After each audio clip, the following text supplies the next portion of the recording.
Precisamente de esta expresión, desde el principio, se sirve el Señor Jesús en el coloquio sobre el matrimonio, referido en el Evangelio de San Mateo y en el de San Marcos. Queremos preguntarnos qué significa esta palabra principio. Queremos además aclarar por qué Cristo se remite al principio precisamente en esta circunstancia y por tanto nos preguntamos un análisis más preciso del correspondiente texto de la Sagrada Escritura.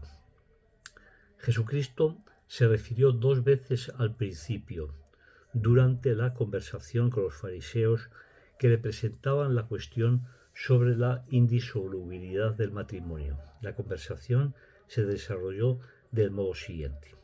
Se le acercaron unos fariseos con propósito de tentarle y le preguntaron: ¿es lícito repudiar a la mujer por cualquier causa? Él respondió: ¿no habéis leído que al principio el Creador los hizo varón y hembra? Y dijo: por eso dejará al hombre al padre y a la madre, y se unirá a su mujer, y serán los dos una sola carne. De manera que ya no son dos, sino una sola carne. Por tanto, lo que Dios unió no lo podrá separar el hombre. Ellos le replicaron: entonces, ¿cómo es que Moisés ordenó dar libelo de divorcio al repudiar? Díjole él: por la dureza de vuestro corazón os permitió Moisés repudiar a vuestras mujeres, pero al principio no fue así. Cristo no acepta la discusión al nivel que sus interlocutores tratan de introducirla. En cierto sentido, no aprueba la dimensión que ellos han intentado dar al problema.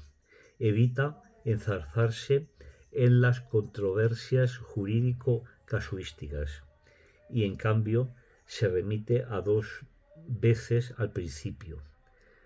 Procediendo así, hace clara referencia a las palabras correspondientes del libro del Génesis, que también sus interlocutores sabían de memoria. De esas palabras de la revelación más antigua, Cristo saca la conclusión y se cierra la conversación. Principio significa, pues, aquello de que habla el libro del Génesis. Por tanto, Cristo cita el Génesis 1:27 en forma resumida. Al principio el Creador los hizo varón y hembra, mientras que el pasaje original completo dice así, textualmente: creó Dios al hombre a imagen suya, a imagen de Dios lo creó, y los creó varón y hembra. A continuación el maestro se remite al Génesis 2:24. Por eso dejará el hombre a su padre y a su madre, y se unirá a su mujer, y vendrán a ser los dos una sola carne.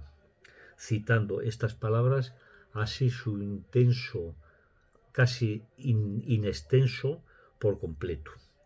Cristo les da un significado normativo todavía más explícito, dado que podría ser hipotético que en el libro del Génesis sonara como afirmaciones de hecho: dejará, se unirá, vendrá a ser una sola carne.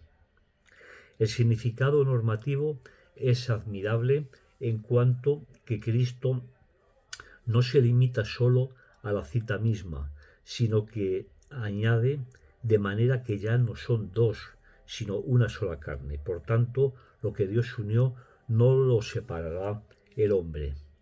Ese no lo separará es determinante a la luz de esa palabra de Cristo. El Génesis 2:24 enuncia el principio de la unidad e indisolubilidad del matrimonio como el contenido mismo de la palabra de Dios, expresada en la revelación más antigua. Al llegar a este punto, se podría sostener que el problema está concluido, que las palabras de Jesús confirman la ley eterna formulada e instituida por Dios desde el principio, como la creación del hombre. Incluso podría parecer que el Maestro, al confirmar esta ley primordial del Creador, no hace más que establecer exclusivamente su propio sentido normativo, remitiéndose a la autoridad misma del primer legislador. Sin embargo, esa expresión significativa, desde el principio, repetida 2 veces, induce claramente a los interlocutores a reflexionar sobre el modo en que Dios ha plasmado al hombre en el misterio de la creación, como varón y hembra, para entender correctamente el sentido normativo de las palabras del Génesis. Y esto es tan válido para los interlocutores de hoy como lo fue para los de entonces. Bueno, y doy por finalizado este vídeo. Los próximos días subiré otro vídeo. Mientras tanto, bueno, pues sed felices, que el Señor os acompañe, os guarde de todo mal y os lleve a la vida eterna. En el nombre del Padre, del Hijo y del Espíritu Santo. Amén. Sed felices.